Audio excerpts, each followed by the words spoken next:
አብርሽ እውነቱን ተናገረ። ሩታና ኤፍሬም ጉድ ሆኑ። የድራማቸው መጨረሻ ታወቀ። አዲስ መረጃ አለ። ሰላማችሁ በያላችሁበት ብዝት ይበልልኝ። የተወደዳችሁ ውድ ቤተሰቦቼ እንደምን አላችሁ? በያላችሁበት ሰላማችሁ ብዝት ይበልልኝ። ሁል ጊዜ መልካሙን ቅንቅኑን የምታስቡ ከእውነተኛ ሰው ጎን ትክክል ነው ብላችሁ ካመናችሁት ጎን የምትቆሙ ውድ ቤተሰቦቼ በያላችሁበት ሰላማችሁ ብዝት ይበልልኝ። እንደምን አላችሁ? እንደተለመደው ላይክ፣ ሼር እና ሰብስክራይብ እያደረጋችሁ ቪዲዮን እንድትጀምሩት በፍቅር ስም ጠይቃለሁ። እንግዲህ ከሰሞኑ አብርሽና ሩታ ዙሪያ አዳዲስ ነገሮችን ነው በጣም ደግሞ የሚገርም የሚያስደነግጥ ሆኖም ደግሞ የማያውቅ ነገር ነው እያየን ያለ ነው። በተለይ ደግሞ በአብርሽ በኩል አብርሽ እንግዲህ የሰሞኑ ሁኔታው ብዙዎችን አስደንግጧል።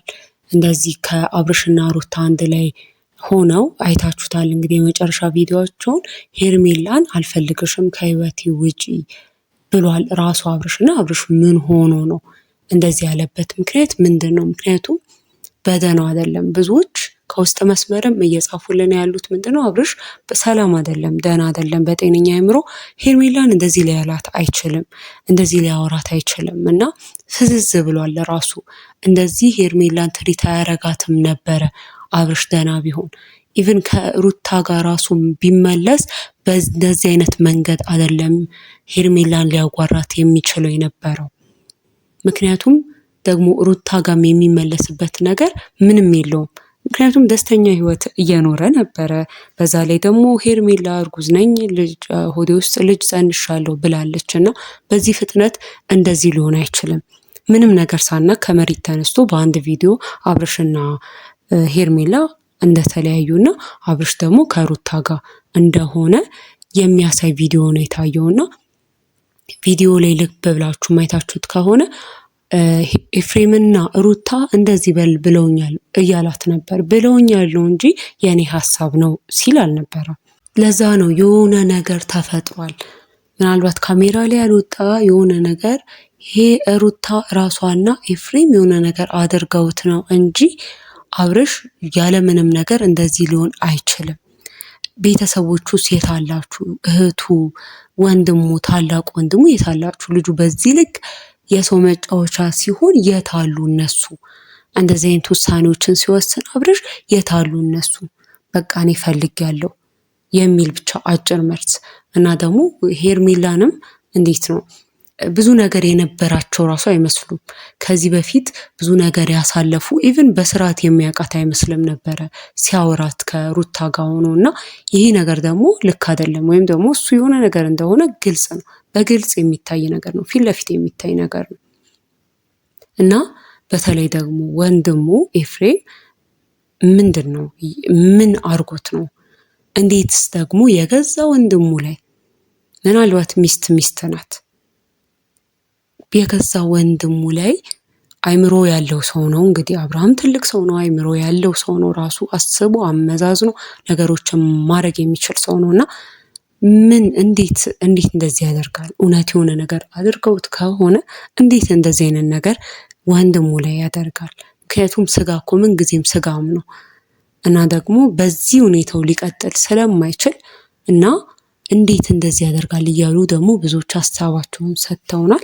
ዛሬ ደግሞ የደረሰን መረጃ አለ። ዛሬ የደረሰን አዲስ መረጃ አብርሽ ካለበት ነገር እንደነቃ፣ ካለበት ድንዛዜ እንደነቃና እውነቱን እንደተናገረ በድጋሚ አሁንም ሩታና ኤፍሬም እንዳፈሩ ነው የሰማነው። ሩታና ኤፍሬም አሁንም አፍረዋል። ስራቸውን ተጋልጦባቸዋል። በቃ ድጋሚ እሱ ነቅቶ ሄርሜላ ታማ ነበረ። በዚህ በሰሞኑ ጉዳይ ሄርሜላ ታማ ነበረ። ሄርሜላን እንዳገኛት ከዛም በኋላ ሄርሜላንም እንዳወራት ጭምር መረጃ ደርሶናል። እንግዲህ በዛሬው ዕለት አብርሽ እንዲህ ከነበረበትም ነገር እንደነቃ ድጋሚ ሩታ አሁንም ትልቅ ስህተት እንደሰራች ሩታም ኤፍሬምም ጭምር ትልቅ ስህተት እንደሰሩ ድጋሚ እንደዚህ አይነት ነገር ውስጥ እንደገባችና አብርሃም እንግዲህ ደህና እንደሆነ ምክንያቱም ታሟል ማለት ይቻላል እንግዲህ በቀደመው ቪዲዮ እንዳየነው እና ዛሬ እንግዲህ ደህና እንደሆነ እና እንደነቃ ከነሱም ጋርም እንዳልሆነ መረጃ ደርሶናል። እንግዲህ ሁላችንም የሆነ ሰዓት ላይ ሩታና አብርሽ አንድ ላይ እንዲመለሱ በጣም ብዙ ሰው ይፈልግ ነበር። ብዙዎች በቃ እናቸው አንድ ላይ ነው ወልደዋል፣ አንድ ላይ ነው መሆን ያለባቸው እያሉ ብዙዎች ብዙ ነገርን ያረጉ ነበረ። ሆኖም ግን አሁን ላይ በተለይ ደግሞ ሄርሜላ ከሆነ ጊዜ በኋላ የሰው ልብ ውስጥ መግባት ትችላለች እና አሁን ደግሞ ለሄርሜላም የሚያዝን በጣም ብዙ ሰው አለ። ይሄ የሄርሜላም ጉዳት የሚሰማው እንደ ሴትነቷ ደግሞ የሚሰማው ብዙ ነገር ምንም ቢሆን አመጣጧ ባያምርም መጀመሪያ የመጣችበት መንገድ ትዳር ላይ ቢሆንም ብዙ ስህተቶች ቢኖሩም አብርሃምም እዛ ውስጥ ነበረበት። አብርሃምም ይኸውላ ስህተት እሷን ብቻ ሳይሆን እሱንም ጭምር ተወቃሽ ያደርገዋል።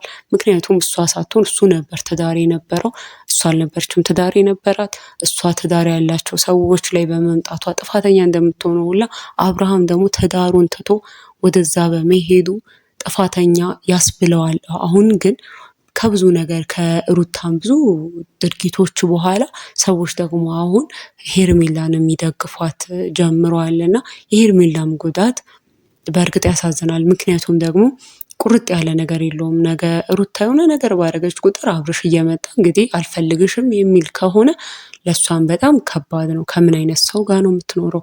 ከምን አይነት ሰው ጋር ነው ወደፊት ትዳሬ ምን ብላ የምትይዘው የሚለው በጣም ከባድ ነው። ወይ ሩታ አስካልቶቻቸው ወይም ደግሞ ራሷ ሄርሜላ ነገሩን ይህንን ያሉበትን ነገር በቃ አብርሽን መተው ካልቻለች ለሷ በጣም ከባድ ነው የሚሆንባት። የሆነ ሰው ወስኖ ቆርጦ ላይመለስ መሄድ አለበት እዚህ ህይወት ውስጥ። አብርሽ አለ መሀል ላይ፣ በዚህ በኩል ሩታ፣ በዚህ በኩል ሄርሜላ። እንደዚህ ሆኖ እስከ መች ነው የሚቀጥለው? የሆነ ሰው መጨረሻ ላይ ይጎዳል። ሲጎዱ የሚጎዱት እንግዲህ ወይ ሩታ ናት ወይ ሄርሜላ ናት። አብርሽ አንድ መያዙ የማይቀር ነው። ስለዚህ ከሁለት አንዳቸው ስለሚጎዱ ሩታን ብትሆን ልጅ አላት።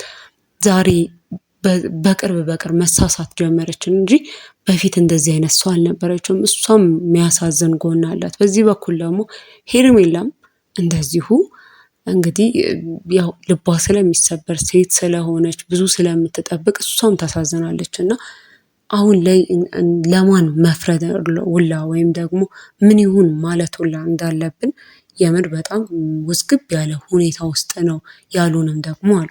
እዚህ በኋላ ግን ያው በእርግጠኝነት አብርሽ እንግዲህ ካለበት ነገርም ደህና የሆነ እየተሻለውም ስለሆነ ያው የሚናገር ይመስለኛል። ዛሬ ባይሆን በቅርቡ አብርሽ ነገም ከነገ ወዲያም ነቅቶ ከሙሉ ለሙሉ ነቅቶ ደግሞ ይሄ ነገር እኔ አይደለሁም፣ እኔ ይሄ ልክ አይደለም፣ እኔ ምንጊዜም ከከሊት ጋር ነኝ ብሎ ውሳኔውን መናገሩ የማይቀር ነው እና ይህንን እንግዲህ በቅርብ እንደሚሆን እንጠብቃለን። ውድ ቤተሰቦች እስካሁን ሰብስክራይብ ካላረጋችሁ ሰብስክራይብ የሚለውን እየተጫናችሁ የቻናሌ ቤተሰብ ሁኑ። ቻናሌን እርዱኝ፣ እኔንም ደግፉኝ፣ አበረታቱኝ። ላይክ፣ ሼር፣ ኮመንት መጻፍ አይረሳ። ሰላማችሁ በያላችሁበት ብዝት ይበልልኝ። ሰላም ቆዩ።